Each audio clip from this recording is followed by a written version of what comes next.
আজকে আমরা জানবো আমদানি শুল্ক সম্পর্কে। ধরি বাংলাদেশ থেকে আমেরিকায় সাধারণত তৈরি পোশাক শিল্প রপ্তানি হয়, রেডিমেড গার্মেন্টস বলা হয় যাকে। ধরি $1000 পোশাক বাংলাদেশ থেকে আমেরিকা যাচ্ছে, এবং সেই আমদানিকৃত পোশাকের উপর আমেরিকা $100 শুল্ক নেবে। কার থেকে নেবে?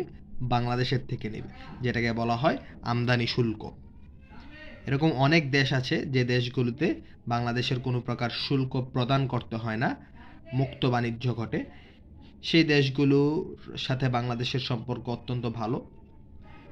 এছাড়াও বাংলাদেশ অনেকগুলো দেশ থেকেই জিএসপি সুবিধা পায়, যেটাকে বলে general system of preference. GSP সুবিধা কি?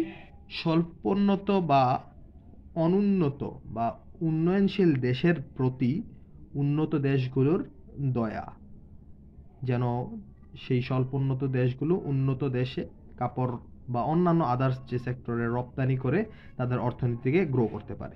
ধন্যবাদ।